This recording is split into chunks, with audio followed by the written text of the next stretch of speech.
Après avoir signé les papiers du divorce que son mari milliardaire, Thomas Sterling, avait préparé avec l'aide de 3 avocats et d'un expert en contrats prénuptiaux, Amanda se retrouva dehors, bloquée dans la neige, lors de la nuit de décembre la plus froide depuis 15 ans. Pendant que Thomas se préparait à épouser sa maîtresse Rachel lors d'une cérémonie à l'aube déjà organisée avec un agent de célébrité, la neige tombait si épaisse qu'elle effaçait toute visibilité au-delà de 1,50 m, transformant le monde en un vide blanc où Amanda tremblait dans la robe de cocktail qu'elle portait pour ce qu'elle croyait être un dîner de réconciliation. Son ventre de 7 mois, le seul point de chaleur dans ce paysage glacé, tandis qu'elle observait l'ombre de son mari se déplacer derrière des fenêtres éclairées, célébrant son absence avec la femme qui allait la remplacer. Mais Thomas célébrait une illusion, portait un toast à une victoire qui n'existait pas. Car la femme au foyer dépendante dont il divorçait était en réalité une milliardaire secrète dans l'immobilier, dont l'empire immobilier s'étendait sur 12 pays et comprenait les immeubles de bureaux où son fonds spéculatif opérait, les appartements de luxe que ses clients achetaient comme investissement, et les développements commerciaux qui généraient les flux de revenus qu'il analysait dans ses rapports trimestriels sans jamais réaliser qu'il analysait son succès, pas ses propres compétences en investissement. Amanda avait hérité de sa première propriété à 16 ans d'un oncle reclus, avait passé ses années universitaires à étudier le droit immobilier et les stratégies d'investissement internationales, et avait construit son empire derrière un réseau de structures corporatives si complexes que des comptables judiciaires auraient eu besoin de plusieurs mois pour les retracer. Des mois que Thomas, dans son arrogance, n'avait jamais pris la peine d'investir, car dès leur 2e rendez-vous, il avait décidé qu'elle était douce mais simple, quelqu'un qui avait besoin de sa sophistication et de ses conseils financiers pour naviguer dans le monde. Sa sœur Patricia avait renforcé ce récit pendant 7 ans, traitant Amanda comme un accessoire plutôt que comme une personne, faisant souvent des commentaires sur le fait qu'Amanda devrait être reconnaissante pour le style de vie que Thomas lui offrait, qu'elle devrait travailler plus dur pour entretenir son apparence pour un homme aussi réussi que Thomas, et que la famille craignait qu'Amanda ne soit pas intellectuellement stimulante pour quelqu'un du calibre de Thomas. Le mépris s'était cristallisé lors de la fête de Thanksgiving lorsque Patricia, jouant pour un public composé des associés d'affaires de Thomas et de leurs conjoints, se moqua du poids de grossesse d'Amanda, suggérant que le bébé était probablement un accident. Amanda réussit à verrouiller la richesse de Thomas et à l'empêcher physiquement d'accéder au buffet, tout en commentant que certaines personnes devraient réfléchir au contrôle des portions si elles voulaient garder leur mari intéressé. La réponse d'Amanda ne se fit pas avec des larmes ou des disputes. Elle impliqua le froid, l'activation d'un pouvoir dormant depuis 7 ans, attendant le moment où la révélation servirait mieux la justice que la dissimulation continue. Les entreprises dans lesquelles le fonds spéculatif de Thomas investissait opéraient depuis ses immeubles. Les banques qui finançaient ces opérations répondaient à des conseils d'administration où ses représentants détenaient des votes décisifs. Les médias qui louaient son sens financier appartenaient à des sociétés mères détenues en dernier ressort par des filiales qui lui appartenaient. Quand elle décida d'agir, la réputation de milliardaire de Thomas ne s'effondra pas. Elle s'évapora, révélée comme une fiction soigneusement entretenue qui n'existait que parce qu'elle avait choisi de ne pas la contredire. Un choix qu'elle révoqua avec une efficacité dévastatrice, le laissant définitivement sans domicile. Non par une faillite spectaculaire, mais par le retrait systématique des systèmes de soutien dont il ne réalisait pas qu'ils dépendaient, parce qu'ils avaient toujours été là, comme l'oxygène, invisibles jusqu'à leur disparition. Mais pourquoi Amanda avait-elle choisi de passer 7 ans mariée à un homme tout en cachant sa véritable identité et sa richesse? Quelle vérité dévastatrice sur Rachel Amanda découvrit-elle, qui fit du choix de Thomas d'épouser sa maîtresse la décision la plus catastrophique de sa vie? Et comment une femme passe-t-elle de frissons dans la neige pendant sa grossesse à orchestrer le sans-abrisme permanent d'un milliardaire sans jamais lui parler directement? Le chauffeur d'Uber qui avait pris Amanda au country club cette nuit de Thanksgiving raconta plus tard à la police qu'il n'avait jamais vu quelqu'un d'aussi calme avec du vin tachant toute sa robe. Mais Amanda avait appris la maîtrise de soi de son oncle Gérald, le génie immobilier reclus qu'il avait élevé après que ses parents soient morts dans un accident de voiture quand elle avait 14 ans. Gérald possédait des propriétés dans 43 États quand le cancer l'emporta 2 ans plus tard. Mais il était invisible pour le monde des affaires, opérant à travers un enchevêtrement de structures corporatives si dense que Forbes n'avait jamais connu son nom, malgré une richesse dépassant celle de la plupart des personnes sur leur liste. Il avait appris à Amanda que le pouvoir chuchote tandis que la faiblesse crie, que le véritable contrôle consiste à ne jamais laisser personne voir les ficelles que vous tirez, et que le moment où quelqu'un vous sous-estime est le moment où vous avez déjà gagné, car il a cessé de surveiller votre prochain mouvement. Elle avait tout hérité à 16 ans, non seulement des propriétés, mais toute la philosophie, le système complet de trust, LLC et holdings offshore qui rendait sa richesse pratiquement invisible à quiconque ne la recherchait pas avec des outils sophistiqués et du temps illimité. Thomas ne possédait ni les outils ni l'inclination, trop occupé à admirer son propre reflet dans la presse financière pour remarquer que la femme qui lui servait le café chaque matin possédait l'immeuble où se trouvaient les bureaux de Bloomberg, le parking où sa Bentley stationnait, et le restaurant exclusif où il lui avait fait sa demande 7 ans plus tôt sur un toit appartenant à une holding, elle-même appartenant à une autre holding, qui finalement, si l'on suivait la chaîne assez loin, lui appartenait à elle. Au moment où Thomas avait fait glisser ses papiers de divorce sur la table lors de ce que Amanda croyait être leur dîner d'anniversaire, elle avait senti quelque chose changer en elle. Pas le cœur brisé, car elle avait cessé de l'aimer vers la 4e année, lorsqu'il avait oublié son anniversaire pour la 3e fois consécutive tout en se souvenant d'envoyer un cadeau coûteux à sa secrétaire, mais plutôt une sorte de clarté. Comme le brouillard qui se lève et permet enfin de voir que le paysage que vous traversiez était un champ de bataille depuis le début. Elle signa les papiers sans argument, les mains stables malgré ses 7 mois de grossesse, car contester aurait révélé qu'elle se souciait de l'accord prénuptial qu'il croyait protéger sa richesse, et elle avait besoin qu'il croie sa victoire complète, pour qu'il ne voie pas ce qui allait arriver. Les agents de sécurité qui l'escortèrent étaient des professionnels d'une société qui, par coïncidence, opérait depuis un immeuble appartenant à l'une de ses filiales. Mais ni eux ni Thomas ne le savaient. Amanda se contenta de marcher jusqu'à la rue et d'appeler un véhicule, tandis que son mari célébrait à l'intérieur avec Rachel, la maîtresse qui lui envoyait des messages explicites depuis 18 mois. En utilisant un téléphone qu'Amanda surveillait depuis la 2e semaine de l'affaire, elle s'intéressait à Rachel, un cas fascinant d'ambition humaine confrontée à la stupidité humaine.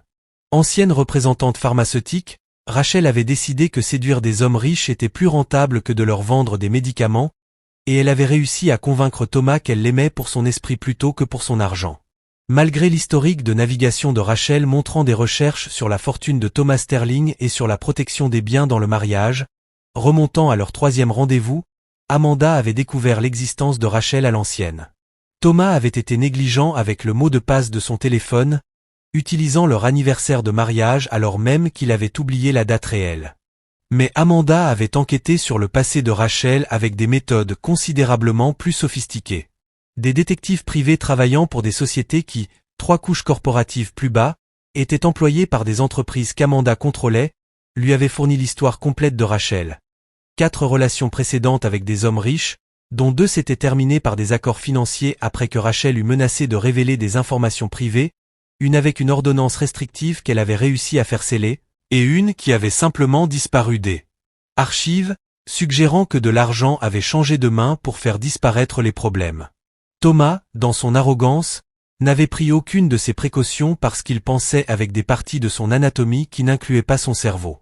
Et Patricia avait été tellement enthousiaste à propos de Rachel, la qualifiant de vibrante et excitante comparée à la présence ennuyeuse d'Amanda lors des dîners de famille, qu'il avait pris l'approbation de sa sœur comme une validation, au lieu de reconnaître qu'il s'agissait de la campagne continue de Patricia pour effacer Amanda du portrait familial. Patricia n'avait jamais aimé Amanda dès leur première rencontre au domaine des parents de Thomas dans les Hantons,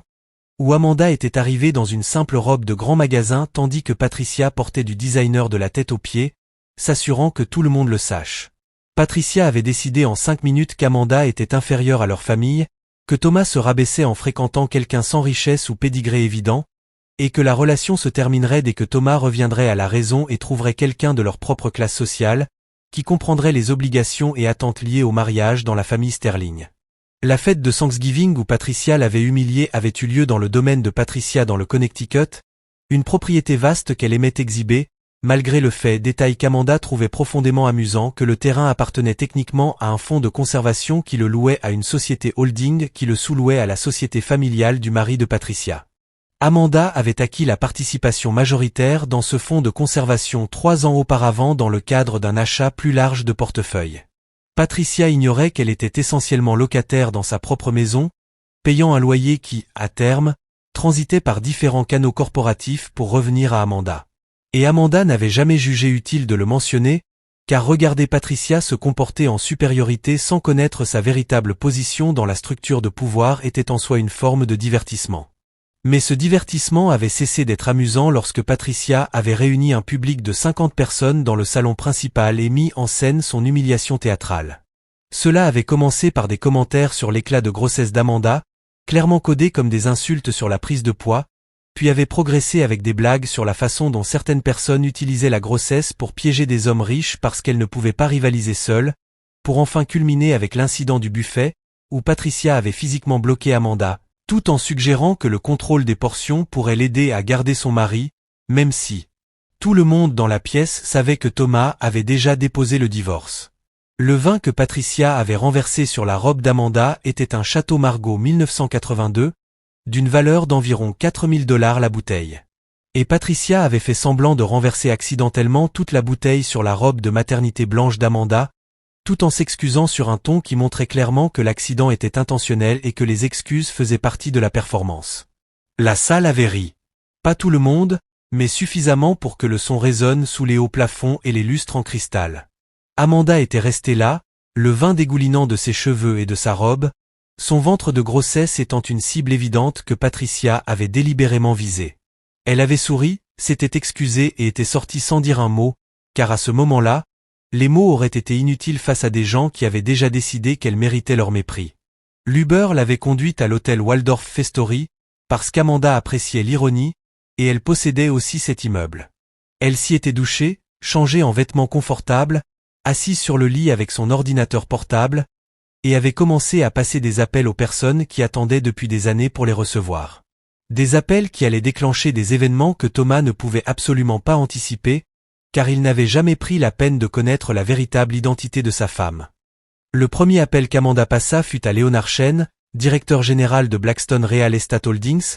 un homme qui avait été son partenaire silencieux dans 17 acquisitions majeures au cours de la dernière décennie et qui devait sa position actuelle à une recommandation qu'Amanda avait faite au conseil d'administration lors d'une restructuration qui aurait autrement éliminé toute sa division. Léonard répondit à la deuxième sonnerie malgré l'heure tardive, sa voix passant de décontractée à concentrée dès qu'il perçut son ton. Car au cours de toutes leurs années de collaboration, Amanda n'avait utilisé ce ton particulier que 3 fois, et à chaque fois, il avait précédé des mouvements qui avaient remodelé des marchés entiers de manière que les analystes tentaient encore de comprendre. Elle n'expliqua pas le contexte personnel, ne mentionna pas la robe trempée de vin accrochée dans la salle de bain de l'hôtel ni les papiers du divorce dans son sac. Elle donna juste une liste de propriétés et les noms des sociétés écrans qui en étaient propriétaires sur le papier, et lui demanda de commencer le processus de révision des baux et des contrats de locataires, en portant une attention particulière aux clauses de renouvellement et aux conditions de résiliation. Léonard était assez intelligent pour comprendre ce qui n'était pas dit, assez professionnel pour ne pas poser de questions qui ne le concernaient pas,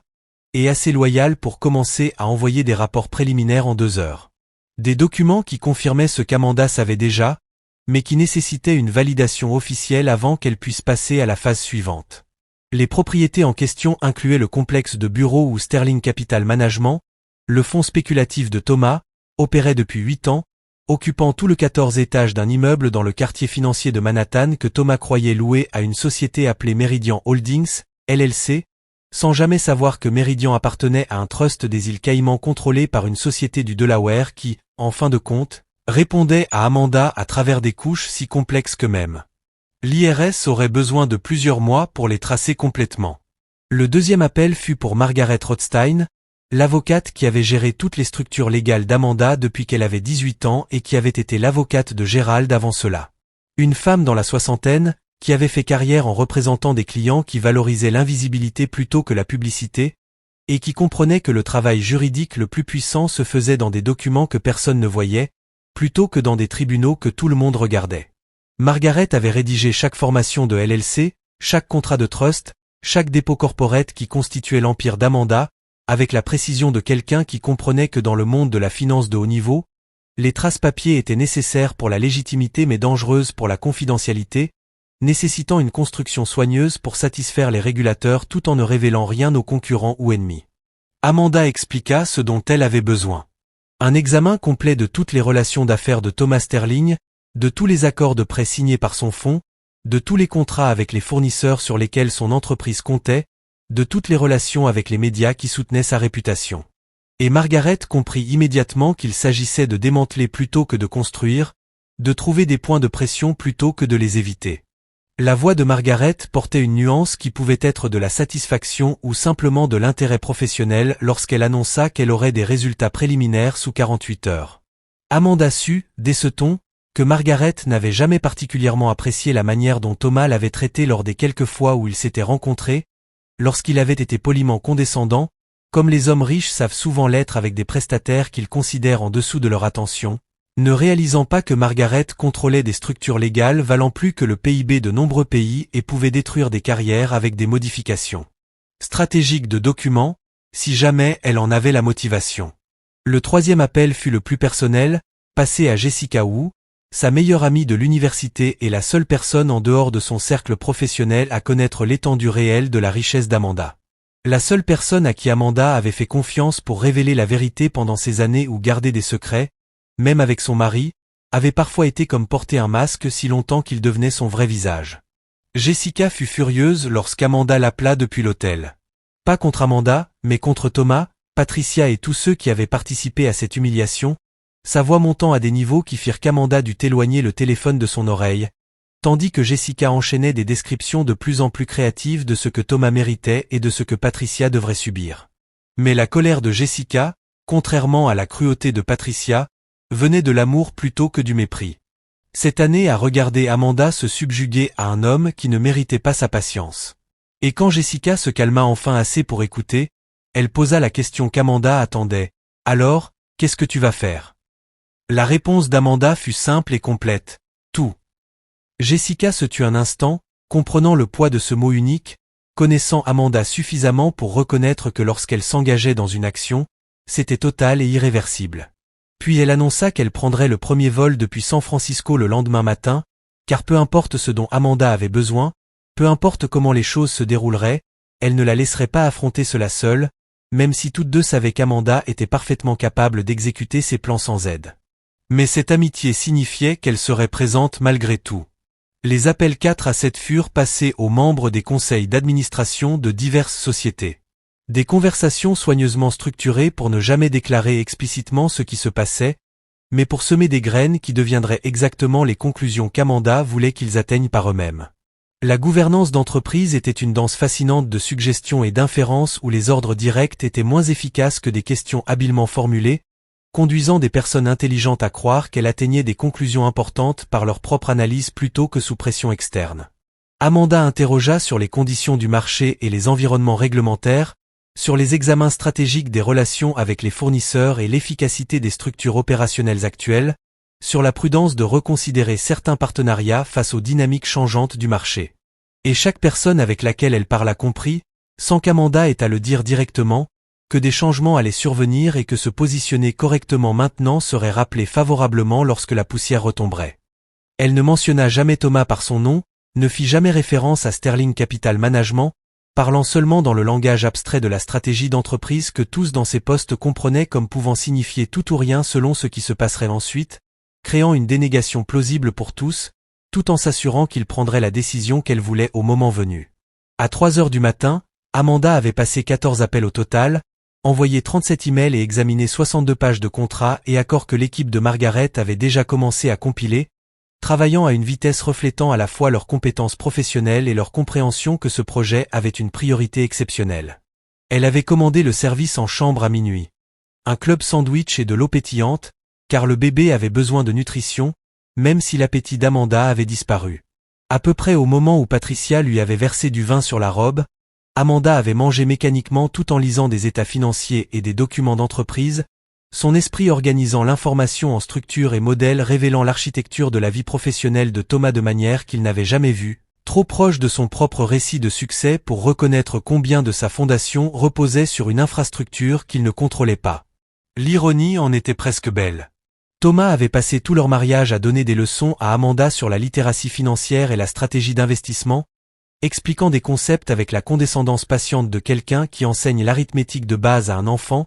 sans jamais réaliser qu'elle comprenait ces concepts mieux que lui, car elle les mettait en pratique à grande échelle depuis avant leur rencontre. Elle avait assisté à d'innombrables dîners où il expliquait la dynamique du marché et la théorie du portefeuille, hochant la tête et posant de simples questions qui le faisaient se sentir intelligent et nécessaire. Des questions calibrées pour renforcer sa croyance en sa dépendance intellectuelle tout en sondant sa manière de penser le risque et les opportunités, afin qu'elle sache exactement où se trouvaient ses angles morts. Le souvenir qui revenait constamment alors qu'Amanda travaillait dans ses heures du matin était celui de leur deuxième rendez-vous, le dîner où Thomas avait décidé qu'elle était douce mais simple. Une conclusion qu'il avait tirée parce qu'Amanda s'était délibérément présentée ainsi, jouant un rôle appris de Gérald, qui disait toujours que le meilleur camouflage était de répondre aux attentes des gens au point qu'ils cessent de chercher plus loin. Elle portait une robe de Target, avait suggéré un restaurant italien moyen plutôt que le steakhouse coûteux proposé par Thomas, avait parlé de son travail administratif dans une association caritative avec un enthousiasme sincère, sans mentionner qu'elle siégeait également au conseil d'administration sous un autre nom, ni que l'immeuble abritant leur bureau lui appartenait via 3 couches corporatives. Thomas avait interprété sa modestie comme une limitation plutôt qu'une stratégie, concluant que sa présentation simple reflétait des pensées simples plutôt qu'un camouflage sophistiqué, et avait décidé ce soir-là qu'il serait son guide dans son monde de richesse et de sophistication, sans imaginer qu'elle opérait déjà dans des stratosphères bien au-dessus de sa portée tout en volant délibérément sous son radar. Cette incompréhension fondamentale avait défini toute leur relation. Avec Thomas expliquant constamment et Amanda apprenant constamment ce qu'il révélait de lui-même à travers sa condescendance, des informations plus précieuses que tout ce qu'il pensait réellement lui enseigner. La cérémonie de l'aube où Thomas épousa Rachel eut lieu exactement à 6h15. Officié par un pasteur célèbre spécialisé dans les mariages pour riches qui voulait légitimité spirituelle sans inconvénient spirituel, quelqu'un qui posait un minimum de questions et apportait un maximum de valeur théâtrale pour les honoraires premium qu'il demandait. Amanda connaissait l'heure exacte, car elle surveillait le calendrier de Thomas via le compte cloud partagé dont il n'avait jamais pris la peine de la retirer. Une négligence révélatrice de la faible réflexion qu'il avait portée sur la logistique du divorce avec quelqu'un à qui il avait été marié pendant 7 ans, supposant que signer des papiers et changer les serrures suffisait à rompre tous les liens, sans réaliser que la vie moderne créait des fils numériques qui persistaient bien après la séparation physique. Elle observait depuis sa chambre d'hôtel les publications sur les réseaux sociaux commençant à apparaître de la part des invités que Thomas avait invités pour témoigner de son nouveau départ. Des photographies de lui et de Rachel échangeant leurs vœux dans la bibliothèque de ce qui avait été leur maison. Rachel portait une robe blanche coûtant plus cher que la voiture de la plupart des gens, et Thomas affichait l'expression de quelqu'un qui croyait avoir échangé avec succès la déception contre l'excitation, la perte contre le gain, l'obligation contre la passion. Patricia avait largement partagé ses photos avec des légendes célébrant le nouveau départ de son frère et son courage à poursuivre un bonheur authentique, un langage qui présentait l'abandon d'une femme enceinte comme un développement personnel plutôt que comme de la cruauté, recadrant l'égoïsme en accomplissement de soi, comme les gens le faisaient souvent lorsqu'ils voulaient se sentir bien en soutenant un comportement moralement discutable. Amanda n'avait ressenti aucune émotion en voyant apparaître ces publications, si ce n'est un intérêt clinique distant, à la manière d'un scientifique observant des bactéries se développer dans une boîte de pétri, notant les motifs et les vitesses de croissance sans aucun investissement émotionnel dans le résultat, car celui-ci était déjà déterminé par des variables que les bactéries ne pouvaient percevoir ni contrôler. Elle avait fermé son ordinateur portable à 6h30, ayant vu suffisamment pour confirmer que la célébration de Thomas était complète et que toute son attention était entièrement concentrée sur son nouveau mariage, ce qui signifiait qu'il ne surveillait ni menaces ni intérêt professionnel avec la vigilance qu'il aurait eu s'il avait suspecté quoi que ce soit de mauvais. C'était la fenêtre qu'elle attendait, le moment où sa garde était complètement baissée, parce qu'il croyait que la bataille était terminée et qu'il avait gagné, ne comprenant pas que ce qu'il pensait être la fin n'était en réalité que le commencement de quelque chose pour lequel il n'avait pas su se préparer. Elle avait pris une douche, enfilé des vêtements confortables adaptés à une journée de réunion, et commandé le petit déjeuner tout en examinant les rapports qui continuaient à arriver toute la nuit, provenant de l'équipe de Margaret et des analystes de Léonard. Des documents dressant un tableau complet de l'interconnexion exacte du succès de Thomas avec des infrastructures qu'il ne possédait pas, des relations qu'il ne contrôlait pas et de la bonne volonté qu'il n'avait pas méritée, mais simplement empruntée à des systèmes qui avaient toujours été là, le soutenant comme des échafaudages invisibles. La réunion qu'Amanda avait programmée à 8h ce matin-là était avec David Park, PDG de Titanium Property Group, l'une des plus grandes sociétés de gestion immobilière commerciale en Amérique du Nord, et une entreprise qui gérait 17 des immeubles appartenant à Amanda rien qu'à Manhattan, y compris celui qui abritait Sterling Capital Management. David s'attendait à une revue trimestrielle de routine lorsque son assistante avait confirmé la réunion. Mais son expression changea immédiatement lorsqu'Amanda entra dans son bureau et referma la porte derrière elle, car Amanda n'avait jamais demandé de réunion en personne auparavant, ayant toujours conduit leurs affaires par communication numérique et appel occasionnel, maintenant la distance professionnelle appropriée pour une relation client-manager transactionnelle. Elle alla droit au but, expliquant qu'elle devait examiner le bail des bureaux de Sterling Capital Management, en portant une attention particulière aux clauses de résiliation anticipée, aux options de renouvellement et à toute disposition permettant une sortie accélérée dans des circonstances spécifiques. David, à son crédit, ne posa pas de questions sur le pourquoi, il sortit simplement les contrats pertinents et les passa en revue section par section, son doigt suivant les lignes de langage juridique qui confirmaient ce qu'Amanda avait soupçonné. Le bail que Thomas avait signé 3 ans auparavant contenait une clause permettant la résiliation avec un préavis de 30 jours en cas de changement de propriétaire ou si l'entreprise du locataire subissait une restructuration significative pouvant affecter sa capacité à honorer ses obligations financières. Un langage standard que les avocats de Thomas avaient accepté, n'ayant jamais imaginé qu'aucune de ces circonstances ne se produirait. Amanda demanda à David de préparer un avis formel de révision du bail basé sur une restructuration anticipée de la propriété, un langage délibérément vague pour rester défendable légalement tout en étant suffisamment précis pour déclencher les clauses pertinentes. David hocha la tête, prit des notes et promit d'avoir les documents prêts à la fin de la journée, son professionnalisme l'empêchant de poser des questions. Son expression suggérait qu'il réfléchissait. Amanda le remercia et se dirigea vers sa prochaine réunion. Cette fois avec Robert Chen, qui gérait le parking où Thomas gardait sa Bentley, et qui fut surpris de recevoir l'appel d'Amanda demandant une réunion pour le petit déjeuner, mais accepta, car les clients possédant l'ensemble d'un parking plutôt que des places individuelles recevaient généralement un traitement immédiat, peu importe la singularité de leur demande. Robert fut encore plus surpris lorsqu'Amanda expliqua qu'elle devait examiner les conditions selon lesquelles les places de parking premium étaient attribuées aux titulaires de contrats à long terme, notamment si ces contrats comportaient des clauses de résiliation en cas de changement de méthode de paiement ou de situation financière affectant leur solvabilité. Robert confirma que de telles dispositions existaient et que la gestion du parking maintenait le droit de réévaluer les contrats annuellement ou lors de changements financiers significatifs, une pratique standard dans une industrie où les voitures de luxe et le stationnement cher attiraient souvent des clients dont la situation financière était plus fragile que leurs achats de luxe ne le laissaient croire. Le schéma se poursuivit au cours de cette autre réunion ce jour-là. Chacune constituait une pièce d'un puzzle plus vaste qu'Amanda assemblait avec la précision de quelqu'un qui avait étudié pendant des années la construction de la vie professionnelle de Thomas et l'endroit où se cachaient ses vulnérabilités. Elle rencontra le responsable du restaurant exclusif où Thomas recevait ses clients, apprenant que les adhésions aux salles privées pouvaient être révoquées si les membres adoptaient un comportement portant atteinte à la réputation de l'établissement, une clause suffisamment large pour englober presque tout ce que les propriétaires souhaitaient. Elle rencontra le cadre du concessionnaire de voitures de luxe où Thomas avait financé sa Bentley, découvrant que le contrat de financement incluait des dispositions de remboursement anticipé si le revenu ou le statut professionnel du client changeait significativement, protégeant le concessionnaire contre des clients dont la richesse apparente s'avérait empruntée plutôt que possédée. Elle rencontra le directeur du country club où Thomas jouait au golf et organisait des événements professionnels, confirmant que l'adhésion était conditionnelle au maintien d'une bonne réputation dans la communauté, et que le conseil du club pouvait révoquer des adhésions si les membres étaient associés à un scandale ou une controverse pouvant nuire à l'image du club, un langage conçu pour protéger la marque exclusive du club.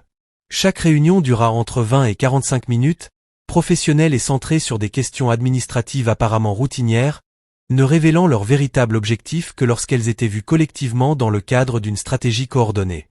Et aucune des personnes rencontrées par Amanda ne comprit pleinement ce à quoi elle contribuait. Car Amanda avait soigneusement formulé ses questions comme des demandes générales sur les politiques et procédures plutôt que comme des enquêtes spécifiques sur des individus. C'était la sagesse de Gérald qui se manifestait à travers ses actions. Ne jamais montrer toutes ses cartes, ne jamais expliquer plus que nécessaire, ne jamais laisser quiconque voir le tableau complet, car le moment où il comprendrait ce que vous construisiez, il pourrait choisir de prévenir la cible ou de se distancier de toute controverse potentielle. Mais s'il ne voyait que leurs pièces individuelles, il coopérerait pleinement, car la coopération semblait normale et anodine. À 17 heures, Amanda avait rencontré 14 personnes différentes contrôlant 14 aspects différents de la vie quotidienne et professionnelle de Thomas. Et chacune avait confirmé que les systèmes sur lesquels Thomas comptait sans y penser, l'espace de bureau, le parking, les adhésions au restaurant, l'accès au club, le financement des voitures, les relations avec les fournisseurs contenaient des dispositions qui pouvaient être activées dans des circonstances qu'Amanda était désormais en position de créer. La dernière réunion de la journée eut lieu à l'hôtel avec Jessica, arrivée sur un vol de midi, ayant passé l'après-midi à coordonner avec l'assistante d'Amanda la compilation de recherches supplémentaires sur le passé de Rachel, informations beaucoup plus profondes que celles fournies initialement par les détectives privés, car Jessica avait accès à des bases de données et réseaux spécifiquement conçus pour des situations où les outils d'enquête standards ne suffisaient pas. Ce que Jessica découvrit fut à la fois prévisible et choquant. Rachel n'était pas seulement une séductrice en série d'hommes riches. Elle faisait actuellement l'objet d'une enquête du FBI pour fraude sur les valeurs mobilières, liée à sa précédente relation avec un gestionnaire de fonds spéculatifs à Boston, une affaire qui avançait discrètement devant un grand jury sans divulgation publique, car les procureurs étaient encore en train de constituer leur dossier et ne voulaient pas alerter d'éventuels complices. Apparemment, Rachel avait convaincu son ancien petit ami de partager des informations privilégiées sur des fusions et acquisitions à venir, avait spéculé sur ces informations via des comptes au nom de sa mère, et avait ainsi gagné environ 7 millions de dollars avant que la SEC ne remarque les transactions suspectes et alerte les procureurs fédéraux. L'enquête durait depuis 8 mois, ce qui signifiait qu'elle avait commencé avant même que Rachel ne rencontre Thomas, laissant penser que sa relation avec lui pouvait avoir été motivée en partie par le besoin d'établir des connexions dans le secteur financier pouvant l'aider si l'enquête devenait publique, ou simplement par le désir de sécuriser un nouveau partenaire riche avant que ses ennuis judiciaires ne la rendent toxique dans les cercles où elle évoluait. Amanda écouta le rapport de Jessica avec le même détachement clinique qu'elle avait maintenu toute la journée, absorbant les informations sans réaction émotionnelle, car à ce stade, les émotions auraient été contre-productives pour une pensée claire. Ce dont la situation nécessitait, c'était une clarté absolue sur ce qui était vrai par rapport à ce qu'il était commode de croire. Thomas avait épousé une femme faisant l'objet d'une enquête fédérale pour fraude sur les valeurs mobilières, l'avait intégrée dans sa maison, sa vie et ses réseaux professionnels, sans apparemment effectuer la moindre vérification sérieuse, et avait fait tout cela tout en divorçant de sa femme enceinte et en la laissant dehors dans la neige. Une succession de décisions d'une stupidité catastrophique qui fit presque ressentir de la gêne à Amanda, sauf que la gêne supposait de se soucier de son sort, et elle était passée au-delà de ce stade, dans celui de la simple mise en œuvre des conséquences. La question n'était pas de savoir si Thomas méritait ce qui allait arriver, il le méritait assurément, mais plutôt comment s'assurer que ce qui allait arriver soit suffisamment complet pour qu'il ne puisse jamais reconstruire sa vie en utilisant les mêmes schémas d'arrogance et de cruauté qui avaient rendu ce moment inévitable. Et cela nécessitait de détruire non seulement sa position actuelle, mais aussi sa capacité à occuper des postes similaires à l'avenir, ce qui voulait dire attaquer non seulement sa richesse, mais sa réputation. Non seulement son entreprise, mais sa crédibilité. Non seulement son présent, mais son futur. La confrontation de Thanksgiving qui avait tout déclenché avait eu lieu un jeudi, et dès le mardi suivant au matin, le monde de Thomas Sterling avait commencé à s'effondrer d'une manière qu'il ne reconnaissait pas encore, car les premières secousses étaient assez faibles pour être écartées comme des désagréments purement fortuits plutôt que comme une attaque coordonnée. Le premier signe apparut à 9h15 lorsque son assistante, Maria, frappa à la porte de son bureau avec une expression mêlant confusion et inquiétude, tenant une lettre arrivée par coursier de Meridian Holdings LLC, informant Sterling Capital Management que, en raison d'une restructuration anticipée de la propriété, leur bail était soumis à révision conformément à la section 14.7 du contrat de location commerciale standard, et qu'un représentant les contacterait dans les 30 jours pour discuter des termes de renouvellement ou des arrangements de transition. Thomas jeta à peine un coup d'œil à la lettre avant de la balancer sur son bureau et de dire à Maria de laisser leur avocat immobilier s'en occuper, supposant qu'il s'agissait d'une banalité administrative que les avocats géraient, tandis qu'il se concentrait sur des affaires réellement importantes comme la fusion qu'il négociait pour un client et qui rapporterait à son entreprise des honoraires de conseil à 7 chiffres. Il avait passé les 3 jours précédents en lune de miel avec Rachel dans un resort à Saint-Har, publiant des photos de dîner au coucher du soleil et de promenades sur la plage, qui avait généré des centaines de likes de la part d'abonnés ne sachant pas pour son divorce ou s'en moquant, car les réseaux sociaux récompensent les belles images indépendamment de l'éthique. Il était retourné travailler ce matin-là, se sentant rafraîchi et validé dans sa décision de prioriser son propre bonheur plutôt que les obligations d'un mariage qui ne le satisfaisait plus depuis des années, quand Amanda était devenue plus concentrée sur sa grossesse que sur l'entretien de son apparence et le rôle de femme qui valorise plutôt que diminue la position sociale de son mari. Le deuxième signe survint à 11h30, lorsque le country club où Thomas était membre l'appela pour l'informer que son compte était soumis à un contrôle administratif en raison de changements récents dans ses circonstances personnelles, et que si son adhésion restait active pendant cette période, ses privilèges de paiement avaient été temporairement suspendus jusqu'à la fin de l'examen, ce qui prendrait environ 30 à 45 jours selon le calendrier des réunions du conseil.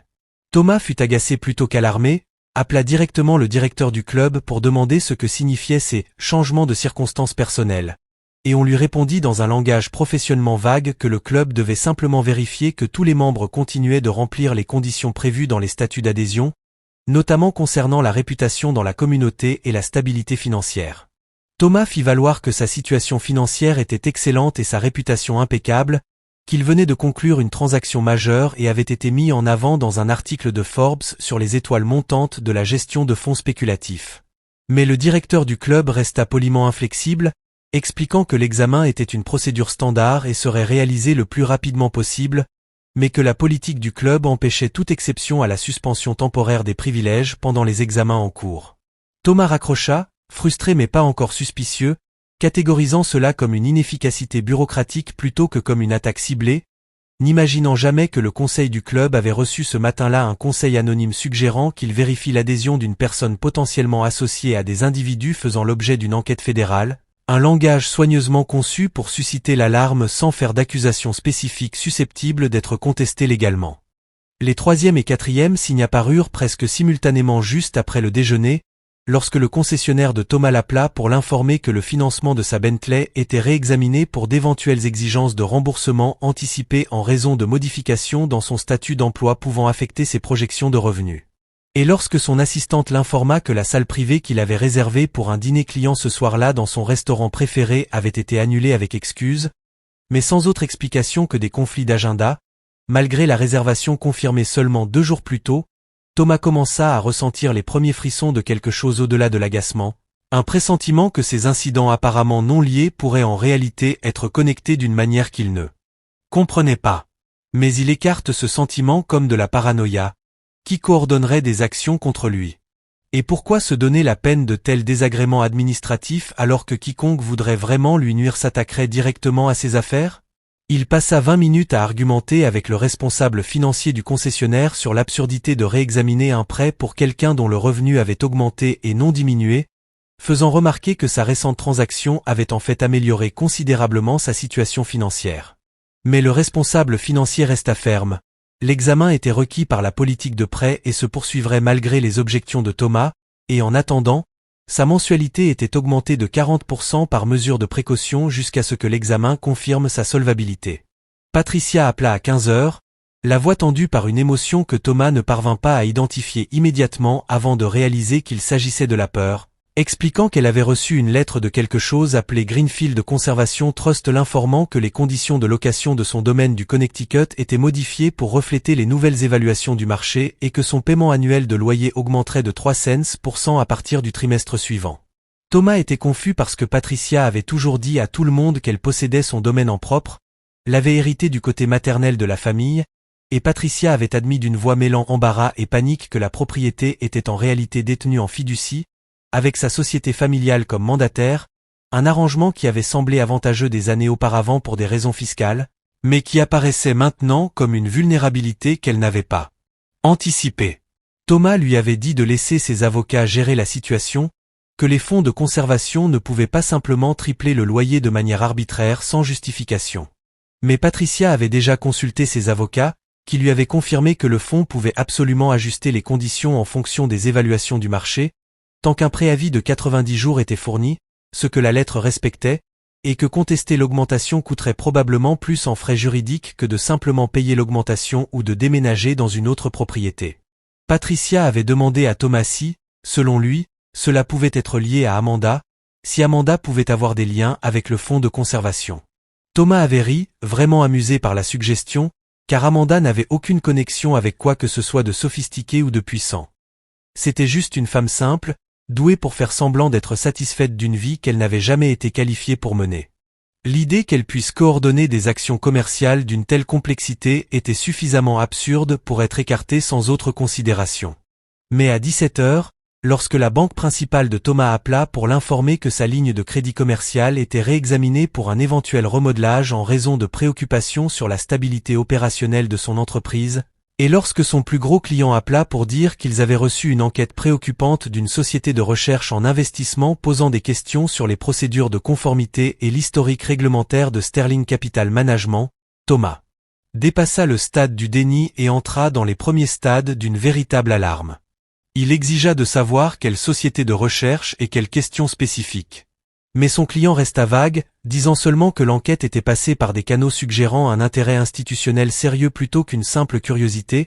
et que bien qu'il ait personnellement une confiance totale dans l'intégrité de Thomas, son propre conseil d'administration exigeait qu'il effectue une diligence supplémentaire avant de procéder au nouveau mandat d'investissement qu'ils étaient sur le point d'attribuer à Sterling Capital Management. Thomas passa les 2 heures suivantes à passer des appels pour déterminer ce qui se passait, qui posait des questions sur son entreprise et pourquoi, mais chaque conversation menait à des impasses ou à des références vagues à des examens de routine et des procédures standards qui n'expliquaient rien tout en confirmant que quelque chose d'inhabituel se produisait définitivement dans plusieurs aspects de son activité simultanément. Rachel avait remarqué son agitation pendant le dîner ce soir-là, lui demandant ce qui n'allait pas avec cette expression de préoccupation qui ne parvenait jamais vraiment à ses yeux, et Thomas avait expliqué qu'il faisait face à des complications professionnelles inhabituelles qui étaient probablement sans importance, mais qui monopolisaient son attention au point de le rendre moins présent qu'il ne le souhaitait. Lors de leur première semaine de mariage, Rachel avait été compatissante de manière performative. Elle compatissait à tout, prononçant les mots justes avec le ton approprié, tout en pensant clairement à autre chose. Thomas avait ressenti une pointe d'irritation qu'il avait réprimée parce qu'il venait de quitter une épouse qui ne le comprenait pas. Et il avait besoin que sa nouvelle épouse soit tout ce qu'Amanda n'avait pas été, même si cela signifiait fermer les yeux sur le fait que l'intérêt de Rachel pour ses problèmes était beaucoup moins authentique que son intérêt pour le style de vie que sa richesse lui offrait. Il s'était couché tôt, Rachel prétendant être épuisée par le voyage et l'adaptation à la vie de mariée, et Thomas était resté éveillé à faire défiler ses emails, essayant de trouver des motifs dans ce qui se passait. Une explication qui aurait donné un sens à la raison pour laquelle plusieurs entités apparemment non liées avaient soudainement décidé de revoir ou de modifier leur relation avec lui au cours de la même semaine, à moins qu'elles ne soient pas du tout indépendantes, mais reliées d'une manière ou d'une autre par des réseaux. Il ne comprenait pas. Réagir à des influences qu'il ne pouvait pas identifier. Le cauchemar qui réveilla Thomas à 3 heures du matin concernait Amanda, debout dans la neige qui tombait vers le haut au lieu de descendre, son ventre de femme enceinte brillant d'une lumière intérieure tandis que des immeubles s'effondraient autour d'eux. Il s'assit en haletant, certain que quoi qu'il se passe était lié à elle d'une manière ou d'une autre. Même si rationnellement cela n'avait aucun sens, car Amanda n'avait aucun pouvoir, aucune influence ni capacité à affecter ses relations professionnelles. Mais le sentiment persista tout au long des heures d'insomnie jusqu'à l'aube, une conviction croissante qu'il avait manqué quelque chose de fondamental à propos de son ex-femme, que les 7 années passées ensemble avaient été bâties sur des suppositions qu'il n'avait jamais pris la peine de vérifier, car les vérifier aurait impliqué de considérer qu'elle pouvait être autre chose que ce qu'il avait décidé qu'elle était. Il se leva à 5h30, se rendit à son bureau pendant que Rachel dormait, et commença à rechercher des informations sur Amanda au-delà de la surface dont il s'était toujours contenté, tapant son nom dans les moteurs de recherche et bases de données, avec un désespoir croissant alors que les résultats ne donnaient rien de significatif. Aucun enregistrement commercial, aucun registre immobilier, aucune affiliation corporative qui pourrait expliquer comment elle pouvait coordonner ce qui semblait être une attaque systématique sur chaque aspect de son infrastructure professionnelle. L'absence d'informations était d'une certaine manière plus inquiétante que des informations négatives ne l'auraient été, suggérant soit qu'Amanda était réellement aussi impuissante qu'il l'avait toujours cru, soit qu'elle opérait à un niveau de sophistication laissant aucune trace évidente pour une enquête superficielle. Thomas se surprit à espérer la première explication, tout en suspectant de plus en plus que la seconde pouvait être vraie. Lorsque Maria arriva à 8 heures ce mercredi matin, Thomas avait des cernes sous les yeux et une liste de 14 questions nécessitant des réponses. Des questions sur des sociétés écrans, des fiducies immobilières, des organisations de conservation et des sociétés de recherche en investissement, des questions qui nécessiteraient des enquêteurs professionnels et des comptables judiciaires pour être correctement répondues, mais dont Thomas avait besoin d'informations préliminaires immédiatement, car le sentiment que son monde était délibérément démantelé était passé de suspicion paranoïaque à certitude opérationnelle. Il confia à Maria la mission d'engager la meilleure firme d'investigation de New York, le coût étant secondaire, la rapidité essentielle. Maria passa les appels pendant que Thomas assistait à une réunion avec ses propres avocats pour discuter de la révision du bail, de la restructuration de la ligne de crédit, de la suspension au country club et de tous les autres incidents apparemment indépendants qui s'étaient accumulés en seulement 3 jours ouvrables. Ses avocats furent professionnellement rassurants, expliquant que ce type de situation se produisait parfois en cycle de révision administrative pouvant sembler coordonné, mais qui était généralement fortuit, que la position financière de Thomas était solide et que sa réputation était intacte, et que toutes ces affaires se résoudraient probablement en sa faveur une fois que les différentes entités examinatrices auraient terminé leur processus et confirmé ce que les avocats de Thomas savaient déjà sur sa solvabilité et son caractère. Thomas voulait les croire, mais ne pouvait se défaire de la conviction que le hasard n'expliquait ni la précision du timing ni l'ampleur de la coordination, que quelqu'un, quelque part, tirait des ficelles invisibles attachées à des systèmes qu'il tenait pour acquis, et que quiconque faisait cela connaissait ses vulnérabilités mieux qu'il ne les connaissait lui-même, ayant identifié des points de pression dont il ignorait l'existence jusqu'à ce qu'une pression y soit appliquée. La firme d'investigation que Thomas engagea livra son rapport préliminaire vendredi matin, 72 heures après la commande de l'enquête, et l'enquêteur principal, David Morrison, demanda une réunion en personne pour discuter des conclusions plutôt que de simplement envoyer le rapport par email, ce qui, selon l'expérience de Thomas, signifiait que les nouvelles étaient soit très mauvaises, soit très compliquées, ou les deux. David arriva au bureau de Thomas à 9 heures, portant un porte-document en cuir contenant 47 pages de documentation, et commença par lui demander combien il savait réellement du passé de son ex-femme avant leur mariage, une question qui avait semblé hors de propos jusqu'à ce que David commence à détailler les découvertes de son équipe. Amanda n'était pas une administratrice en difficulté dans une organisation à but non lucratif lorsque Thomas l'avait rencontrée. Elle était membre du conseil d'administration, opérant sous son deuxième prénom, tout en gérant simultanément un portefeuille immobilier que l'équipe de David avait retracé à travers 6 couches de sociétés avant d'en perdre la trace dans un labyrinthe de structures offshore qui nécessiterait des mois et une coopération internationale pour être entièrement démêlées. Les propriétés que l'équipe de David avait pu relier de manière certaine à Amanda comprenaient l'immeuble où se trouvaient les bureaux de Sterling Capital Management, le parking que Thomas utilisait quotidiennement, le restaurant où il lui avait fait sa demande en mariage 7 ans plus tôt, ainsi qu'environ 60 autres propriétés commerciales et résidentielles à Manhattan seulement, avec des éléments préliminaires suggérant que ses avoirs s'étendaient à au moins 11 autres pays, et probablement davantage qui n'avaient pas encore été identifiés. Thomas avait senti la pièce légèrement vaciller tandis que David continuait à expliquer, d'une voix professionnellement neutre, que la richesse d'Amanda ne se mesurait pas en millions, mais en milliards, voire en milliers de milliards, compte tenu de l'ampleur des biens identifiés et de leur valeur marchande, et qu'elle dirigeait apparemment cet empire depuis la fin de son adolescence à travers des structures corporatives si sophistiquées que l'équipe de David, qui comprenait d'anciens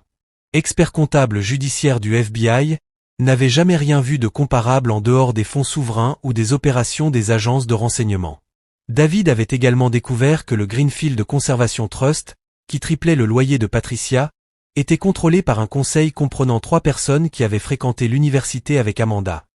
Que le country club examinant l'adhésion de Thomas avait récemment reçu une importante donation d'une fondation dont les administrateurs comprenaient la meilleure amie d'Amanda, Jessica Wu, et que la société de recherche en investissement posant des questions sur Sterling Capital Management était en réalité une filiale d'une société de due diligence appartenant à une holding que l'équipe de David soupçonnait sans pouvoir encore le prouver d'être liée au réseau d'entités corporatives d'Amanda. Le schéma était indéniable. Chaque désagrément que Thomas avait subi au cours de la semaine passée pouvait être retracé, à travers divers canaux corporatifs, vers des organisations ayant un lien avec Amanda, soit directement par sa propriété, soit indirectement par ses associés et alliés. Cela suggérait un niveau de coordination nécessitant non seulement une immense richesse, mais aussi une patience stratégique et une connaissance détaillée des vulnérabilités de Thomas. Mais l'information véritablement dévastatrice dans le rapport de David ne concernait pas Amanda. Elle concernait Rachel, dont le passé avait été examiné dans le cadre de l'analyse globale de la situation de Thomas. Rachel Morrison, pas encore Rachel Sterling, puisqu'elle avait apparemment décidé de conserver son nom de jeune fille pour des raisons professionnelles que Thomas n'avait pas jugé utile de questionner, faisait actuellement l'objet d'une enquête fédérale pour fraude financière liée à des délits d'initiés qu'elle aurait orchestrés avec son ancien compagnon à Boston, un gestionnaire de hedge fund nommé Gregory Walsh, qui s'était suicidé 6 mois plus tôt lorsque l'enquête s'était intensifiée, laissant derrière lui des éléments suggérant que Rachel avait été la principale architecte de la stratégie de trading qui leur avait rapporté $7 millions de profits illégaux. L'enquête progressait discrètement devant un grand jury et devait aboutir à des inculpations dans les 60 à 90 jours suivants.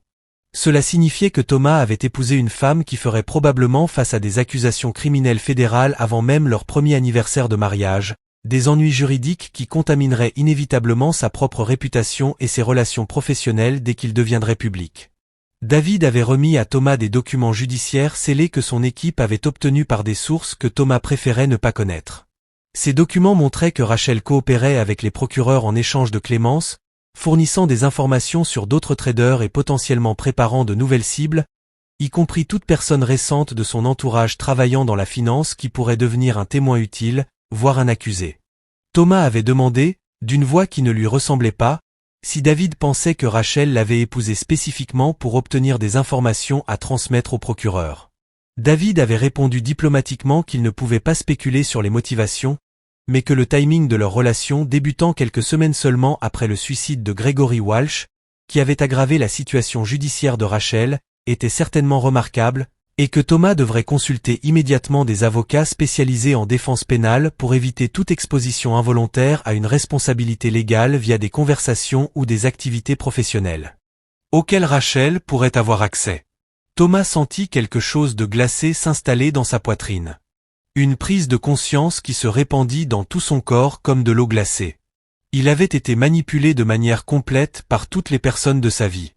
Amanda cachait une richesse colossale tandis que Rachel cachait une enquête fédérale. Sa sœur Patricia vivait dans une propriété qu'elle ne possédait même pas tout en donnant des leçons à Amanda sur sa place, et toute sa compréhension du pouvoir, du statut et de l'importance dans le monde reposait sur des fondations désormais révélées comme entièrement fictives. Il congédia David avec l'instruction de poursuivre les investigations et de garder tout cela confidentiel. Mais la confidentialité était déjà compromise, car les questions mêmes de David avaient créé des ondulations dans des réseaux où l'information circulait rapidement entre ceux dont le métier consistait à savoir les choses avant les autres. Le lundi matin, ces ondulations étaient devenues des vagues. Le plus gros client de Thomas avait officiellement retiré son mandat d'investissement, invoquant des préoccupations concernant la stabilité opérationnelle et l'exposition réglementaire de Sterling Capital Management. Il emportait avec 40% des actifs gérés par la firme de Thomas, déclenchant des clauses contractuelles permettant à deux autres grands clients de réduire immédiatement leurs allocations sans pénalité. Sa banque transforma l'examen de sa ligne de crédit en une résiliation pure et simple, exigeant le remboursement intégral du solde sous 30 jours, invoquant des changements matériels dans ses perspectives professionnelles qui violaient les conditions d'octroi du crédit. Le Country Club acheva son examen administratif avec une rapidité remarquable et vota la suspension indéfinie de son adhésion, en attendant la résolution des préoccupations liées à son association avec des personnes sous enquête fédérale. Un langage soigneusement formulé pour éviter toute accusation directe tout en marquant clairement leur volonté de se distancer du scandale à venir. Le parking résilia son contrat d'emplacement premium et fit remorquer sa Bentley vers un parking public, tandis que le concessionnaire automobile accéléra l'échéance totale de son prêt,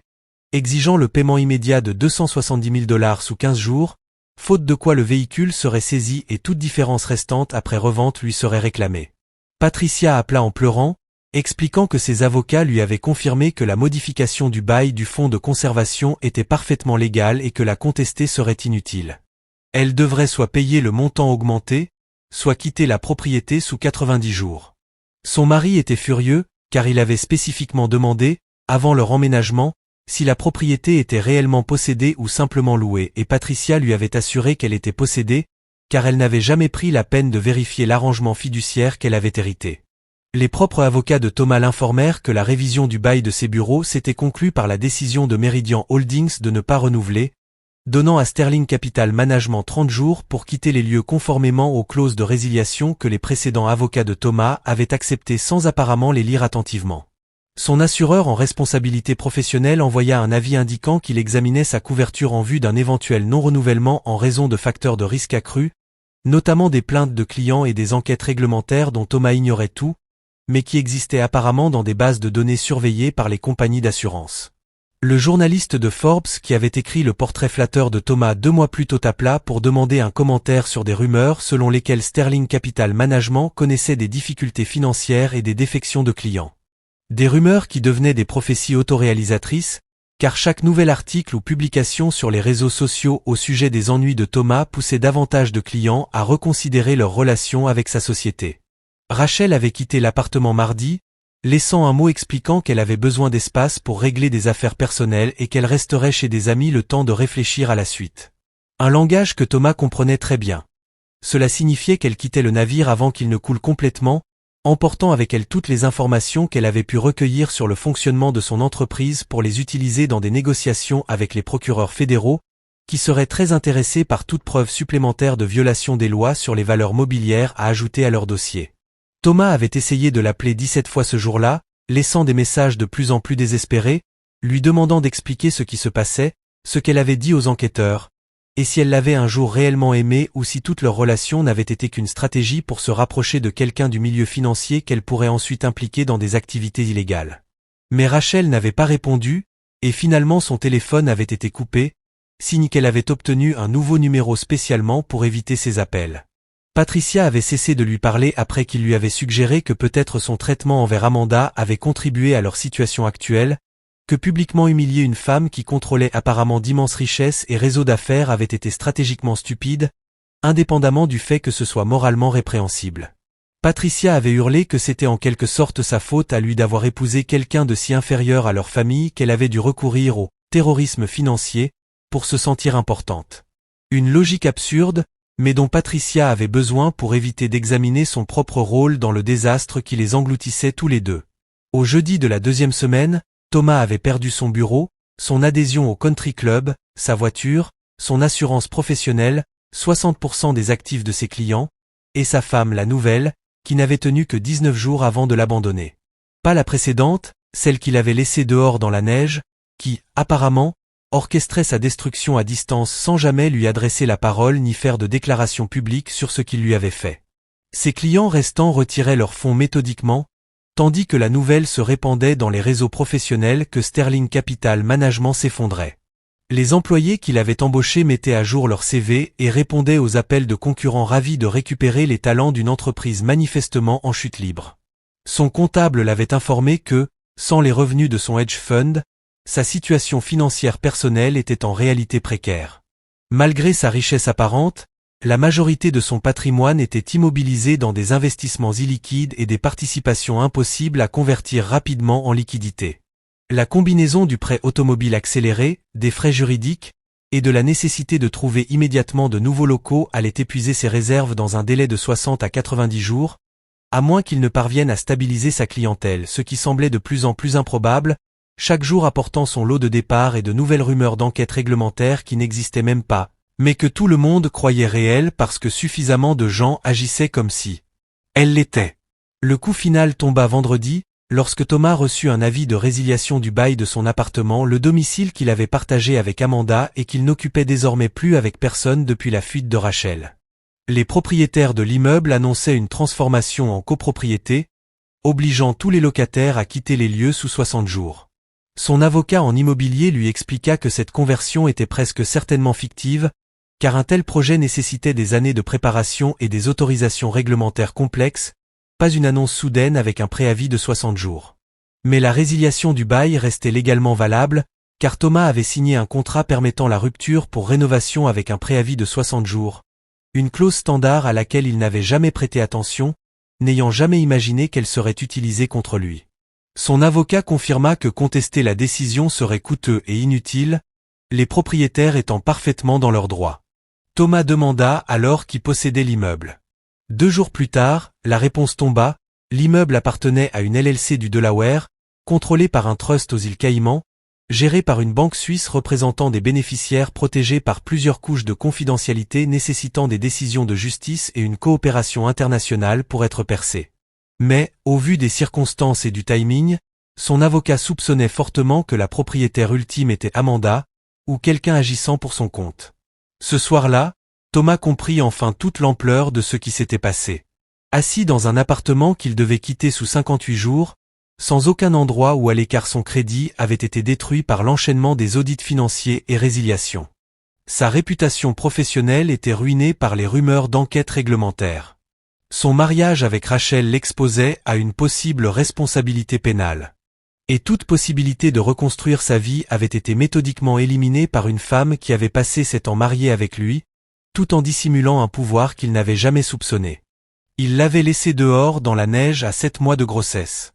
Il avait divorcé pour épouser une femme sous enquête fédérale. Il avait laissé sa sœur l'humilier publiquement lors d'une fête de Thanksgiving devant 200 personnes, du vin versé sur sa robe et des insultes lancées en public. Et Amanda n'avait répondu ni par les larmes, ni par la colère, ni par des poursuites judiciaires. Elle avait simplement démantelé, avec méthode, chaque structure sur laquelle sa vie reposait, à travers des circuits d'affaires et des relations professionnelles qu'il ignorait qu'elle contrôlait, sans jamais lui parler ni faire la moindre accusation publique. Techniquement, tout ce qu'elle avait fait, c'était exercer ses droits légaux de propriétaire et d'investisseuse, d'une manière qui avait coïncidé avec sa destruction totale.